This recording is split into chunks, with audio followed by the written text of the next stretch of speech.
পৃথিৱীৰ 5খন মহাসাগৰ আছে, তাৰ ভিতৰত বৃহত্তম মহাসাগৰখনৰ নাম হ'ল প্ৰশান্ত মহাসাগৰ। এই প্ৰশান্ত মহাসাগৰৰ মাটিকালি হ'ল 165 নিযুত বৰ্গ কিলোমিটাৰ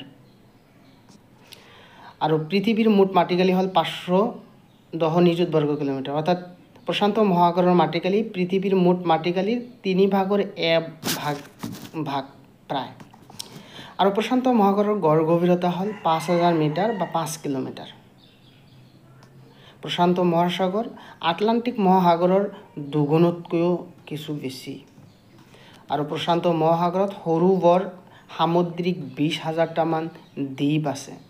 আৰু এই দ্বীপসমূহৰ ভিতৰত কিছু দ্বীপ ৰাষ্ট্ৰও আছে। আমি যদি দ্বীপ ৰাষ্ট্ৰসমূহৰ কথা ক'বলৈ যাওঁ, তেনেহ'লে জাপান, টাৱান, ফিলিপাইন, নিউজিলেণ্ড, ইণ্ডোনেছিয়া আৰু বহুতো আছে। তাৰ ভিতৰত এইকেইখন হ'ল উল্লেখযোগ্য দ্বীপ ৰাষ্ট্ৰ। আৰু পৃথিৱীৰ গভীৰতম খাত অৰ্থাৎ মেৰিয়ানা বা চেলেঞ্জাৰ খাত। কোশ্চিন আহিব পাৰে, ক্লাছ 10ৰো কোশ্চিনটো আহে আৰু আমাৰ জিকে লেভেলৰো কোশ্চিনটো আমি অহা দেখিবলৈ পাওঁ। ক্লাছ 10ৰ কাৰণে বহুতেই বেছি ইম্পৰ্টেণ্ট যে পৃথিৱীৰ গভীৰতম খাতটোৰ নাম কি, আমাৰ লিখিব লাগিব মেৰিয়ানা বা চেলেঞ্জাৰ খাত। মেৰিয়ানা বা চেলেঞ্জাৰ খাত ক'ত আছে, তেনেহ'লে ক'ব লাগিব প্ৰশান্ত মহাসাগৰতে আছে। এই মেৰিয়ানা বা চেলেঞ্জাৰ খাতৰ গভীৰতা হ'ল 11,022 মিটাৰ। আৰু যদি আমি ক'বলৈ যাওঁ যে হিমালয় পৰ্বত, এই হিমালয় পৰ্বত যেনেকৈ উচ্চ আৰু ঠিক পৃথিৱীৰ পৃষ্ঠৰ পৰা এই মেৰিয়ানা বা চেলেঞ্জাৰ খাতো 11,022 মিটাৰ, অৰ্থাৎ বহুত বেছি গভীৰতা। আৰু এইটো ক'ত আছে, প্ৰশান্ত মহাসাগৰত আছে। প্ৰশান্ত মহাসাগৰৰ এই মেৰিয়ানা বা চেলেঞ্জাৰ খাতৰ উপৰি আৰু বহুতো খাত আছে। এই খাতবোৰ হ'ল টংগা, এলিউচিয়ান, কিউৰাইল, ফিলিপাইন, পেৰু, চিলি। এইবোৰ হ'ল প্ৰশান্ত মহাসাগৰত থকা খাতবোৰ। প্ৰশান্ত মহাসাগৰৰ অন্তৰ্গত সাগৰো বহুত আছে। বেৰিং সাগৰ, ওখষ্টক সাগৰ, জাপান, দক্ষিণ চীন, ফিলিপাইন, আলাস্কা সাগৰ। এইবোৰ হ'ল প্ৰশান্ত মহাসাগৰৰ সাগৰ। কিন্তু ইয়াত এটা কথা মনত ৰাখিবলগীয়া যে পৃথিৱীৰ প্ৰায়বোৰ সাগৰ আৰু মহাসাগৰ এখন আনখনৰ লগত লগ লাগি আছে।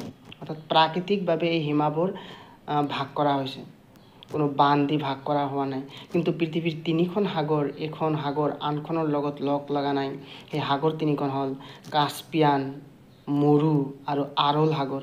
এই 3খন সাগৰ আলাদা হৈ আছে, কোনো সাগৰক লগ কৰা নাই বা একেলগ হোৱা নাই।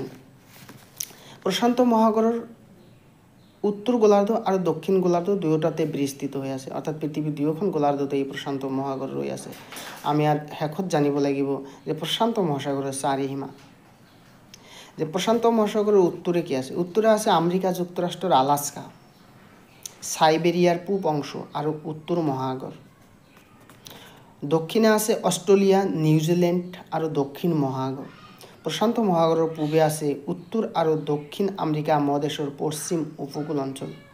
আৰু প্ৰশান্ত মহাসাগৰ একেবাৰে পশ্চিমত আছে এছিয়া মহাদেশৰ পূব উপকূল আৰু জাপান, ফিলিপাইন দ্বীপপুঞ্জ আদি প্ৰশান্ত মহাসাগৰৰ পশ্চিমে থকা অংশ।